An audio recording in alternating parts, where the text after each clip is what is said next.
Students, आज की video में हम इस लीनियर सिस्टम को सॉल्व करेंगे।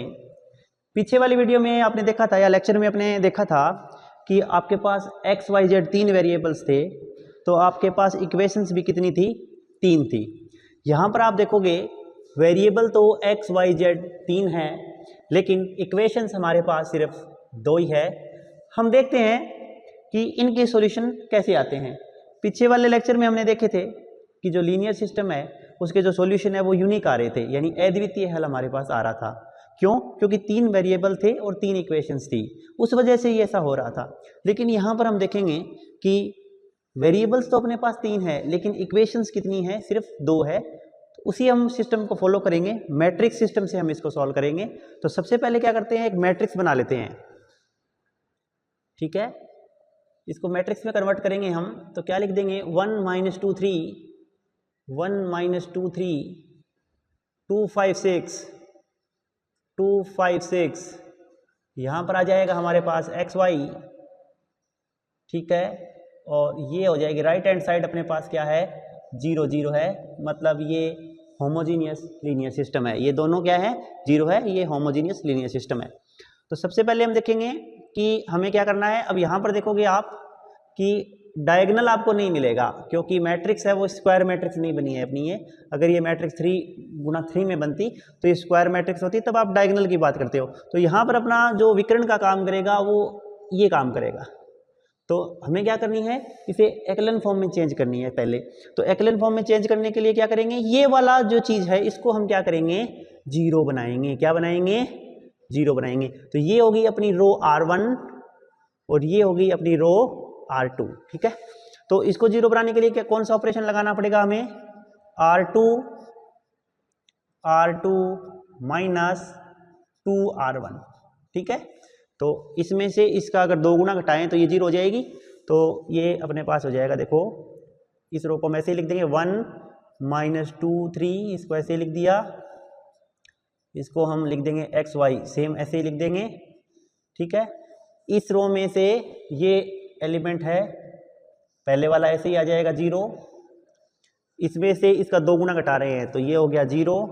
5 - 2 × 2 × -2, 5 - 2 × -2, ये हो गया 9। 6 - 2 × 3 0, और 0 में से कुछ भी करो तो 0। तो ये हमारी एंट्री क्या बन गई? 0 बन गई ना। इसलिए ये और ये अपना मैंने बताया था, इसको हम डायगोनल मान के चलेंगे। तो ये हो गई हमारी एक्लन फॉर्म। कौन सी हो गई? एक्लन फॉर्म। ठीक है, लेकिन अभी भी हमारे पास सॉल्यूशन की बात नहीं हुई है। सॉल्यूशन कब मिलेगा? जब हम इस मैट्रिक्स को किस में चेंज करेंगे? हम रो रेड्यूस्ड एक्लन फॉर्म में चेंज करेंगे।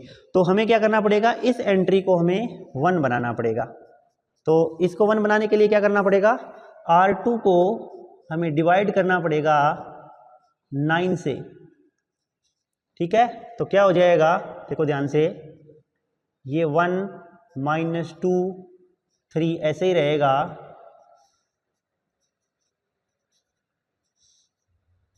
ठीक है, ये 0 है, इसको अगर डिवाइड करेंगे 9 से तो 0 1 0, और ये 9 से डिवाइड करेंगे तो 0। तो ये 1 बन गया अपने पास, ये भी 1 बन गया।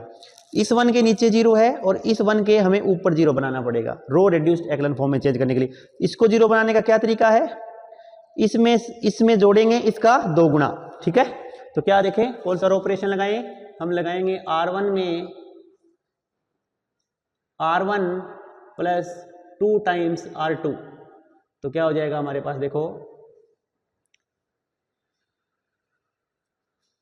हम इसको ऐसे ही रखेंगे एक्स वाई, और इसमें चाहे कुछ भी ऑपरेशन लगाएं ये 0 ही रहने हैं हमेशा, तो ये 0 हो जाएंगे। और इसमें हमें ऐड करना है इसका 2 गुना, तो 1 + 2 × 0 1 ही रहेगा, -2 + 2 × 1 0 हो जाएगा, 3 + 2 × 0 3 रहेगा, और ये बन जाएगा 0 1 0।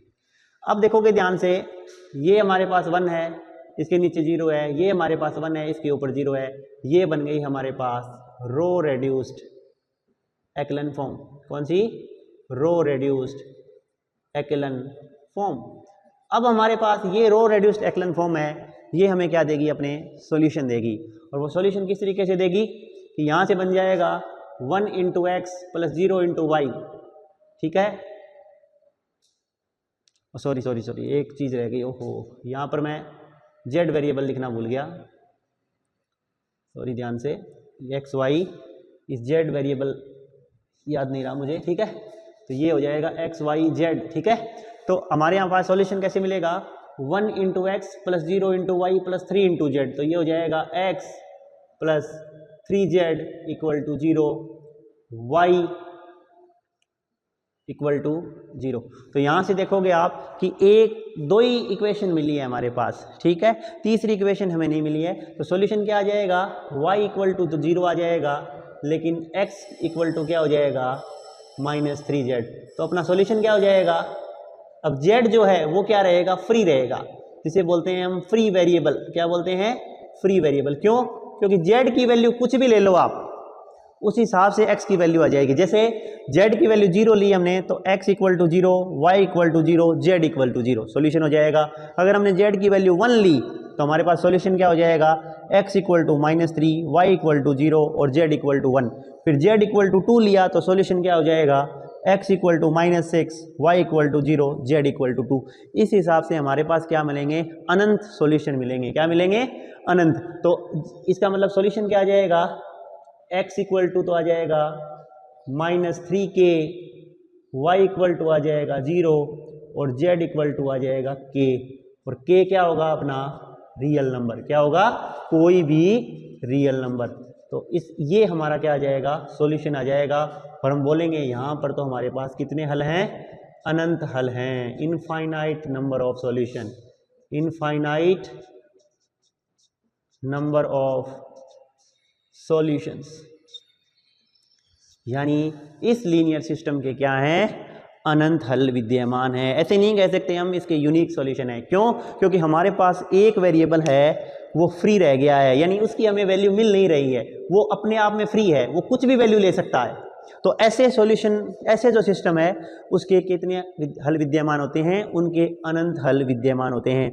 जैसे यहाँ पर हम सॉल्यूशन बनेंगे तो हमारे पास x equal to -3z, y equal to 0 और z इक्वल टू खुद z है ही। तो हम z को अगर k ले लेते हैं तो हमारे पास z को अगर हमने k ले लिया तो सॉल्यूशन ऐसे लिखा जाएगा, x equal to -3k, y equal to 0 और z equal to k। k क्या है, कोई भी रियल नंबर है, k कुछ भी ले लो आप, ठीक है। तो हमारे पास क्या होगा, इस लीनियर सिस्टम का वो सॉल्यूशन बनेगा। k क्या है, इनफाइनाइट है। k क्या है, k की इनफाइनाइट वैल्यूज है। इसका मतलब अगर k की वैल्यू चेंज करते जाएंगे, या कह सकते हैं z की वैल्यू अगर हम चेंज करते जाएंगे तो हमारे पास सॉल्यूशन बदलते जाएंगे। तो हम कितने सॉल्यूशन बना सकते हैं, यहाँ पर अनंत हल हम मान सकते हैं, अनंत हल हम यहाँ पर बना सकते हैं। इसलिए इस लीनियर सिस्टम के कितने सॉल्यूशन विद्यमान है, इनफाइनाइट नंबर ऑफ सॉल्यूशन, यानी अनंत हल विद्यमान है। Thank you.